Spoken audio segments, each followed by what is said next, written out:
Today is Friday, August 25. I'm Pastor Anthony, and this is Wilderness Wanderings.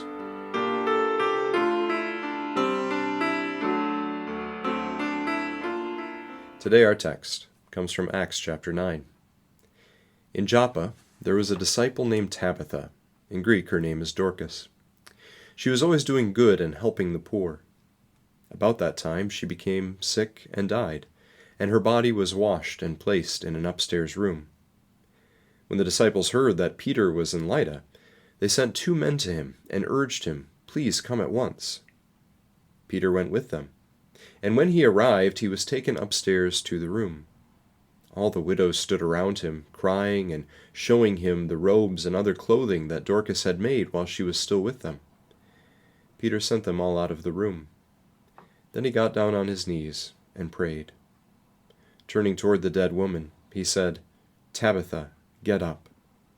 She opened her eyes, and seeing Peter, she sat up. He took her by the hand and helped her to her feet. Then he called for the believers, especially the widows, and presented her to them alive. That's Acts chapter 9, verses 36 through 41. You'll maybe notice the difference between this story as compared to the story of Aeneas from yesterday. In the story of Aeneas, it is Jesus' action, driving the narrative throughout. It is the name of the Lord that's mentioned everywhere. It's the Lord's people. It's Jesus who is healing. And it is Jesus who draws people to himself through the living, breathing testimony of this man who's been healed. But in today's story of Tabitha, Jesus is not named. What is named is the good that Tabitha did, the grief of the widows, and the prayer of Peter that led to Peter's word and action in faith to say to the dead woman, "Tabitha, get up." Our lives often look more like the story of Tabitha than Aeneas. No mention of God, no glimpses of Jesus at work, no outpourings of the Spirit, just people living, dying, doing good, trying to help one another, and grieve with one another, all in the midst of the ordinary rooms of ordinary houses on ordinary days. But again, the book of Acts would suggest that there is more stirring under the surface of the ordinary, because under the ordinary story of Tabitha lies the active God of the story of Aeneas. Even when we don't see Jesus on the move or the Spirit at work, it doesn't mean that he isn't.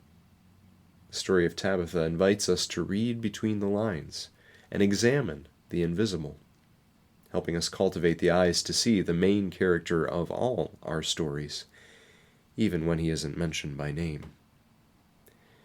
Because when you get down to looking, you'll notice it is the living and active God that Peter consults with in prayer. It is the power of the Spirit and in the name of Jesus that Peter speaks a word of life that raises a woman from the dead. It is because Tabitha followed this same Lord as a disciple that she was led to do so much good for so many others. So, are you following the story in your own life? The main character is always active, but rarely named or visible. Do you look for him? Do you talk with him? Do you follow him? May his presence become more visible and obvious to you as you dwell on that for the weekend. And as you journey on, remember that you go with his blessing.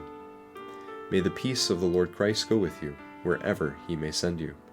May he guide you through the wilderness and protect you through the storm. May he bring you home rejoicing at the wonders he has shown you. And may he bring you home rejoicing once again into our doors.